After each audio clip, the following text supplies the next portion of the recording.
अस्सलाम वालेकुम। हैप्पी किसान पाकिस्तान ਤੇ खुश आमदीद। ਲੋ ਜੀ ਦੋਸਤੋ, ਮਕਈ ਦੇ ਹਵਾਲੇ ਨਾਲ ਵੀਡੀਓ ਲੈ ਕੇ ਤੁਹਾਡੀ ਖਿਦਮਤ 'ਚ ਹਾਜ਼ਰ ਹਾਂ ਜੀ। ਅੱਜ ਮੈਂ ਆਪਣੇ ਦੋਸਤਾਂ ਨਾਲ ਇਹ ਮਕਈ ਦਾ ਇੱਕ ਫੀਲਡ ਸ਼ੇਅਰ ਕਰਾਂਗਾ ਔਰ ਹੈਪੀ ਕਿਸਾਨ ਪਾਕਿਸਤਾਨ ਤੇ ਮੈਂ ਇੱਕ ਪਹਿਲੇ ਵੀ ਵੀਡੀਓ ਅਪਲੋਡ ਕਰ ਚੁੱਕਿਆ ਵਾਂ। ਦੋਸਤਾਂ ਨੂੰ ਦੱਸਿਆ ਸੀ ਕਿ ਬਹਾਰੀਆ ਮੱਕੀ ਤੁਸੀਂ ਕਿਸ ਤਰ੍ਹਾਂ ਲਗਾਉਣੀ ਹੈ।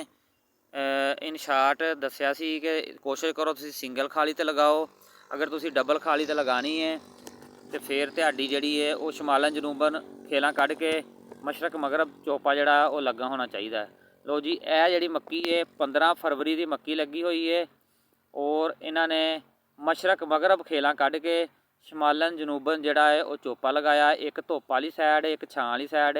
और अपने दोस्तों में अज मैं मकई का फ़र्क दसांगा कि कितना ज़्यादा फ़र्क 15 फरवरी ते आ रहा वे। और ये जड़ा है मैं इंशाल्लाह 15 फरवरी तो बाद जी कोई फरवरी के एंड या मार्च च लगी है वह भी फ़र्क दोस्तों नाल शेयर कराँगा ताकि अपनी लाइना की डायरैक्शन दुरुस्त करके लोग जोड़े अपनी पैदावार को बेहतर कर सकन। लो जी, यह धुप वाली साइड है जी,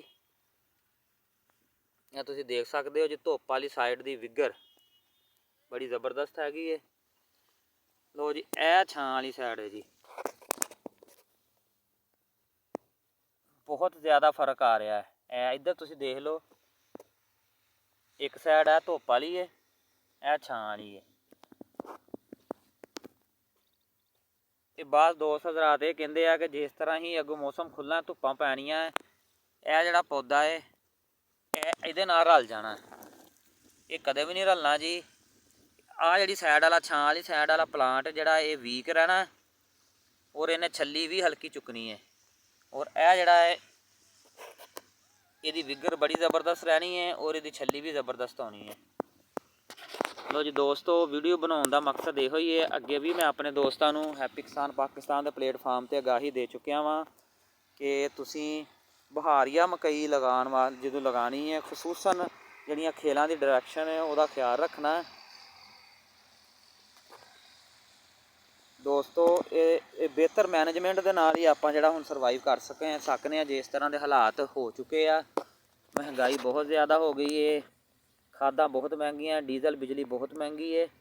और अगर इस तरह की गलती आपां करांगे तो फिर आपां बेहतर पैदावार नहीं हासिल कर सकते। आ तुसीं एक पौधा देख सकते हो जी, धुप वाली साइड है और यह तुसीं देख सकते हो जी छां वाली साइड है। इन्हें कदे भी इहदे नाल जिहड़ा है वो नहीं रलना जी। दोस्तों, मकई के हवाले नाल वीडियो सी, अगर अच्छी लगे लाइक कर देना, दोस्तों को शेयर कर देना।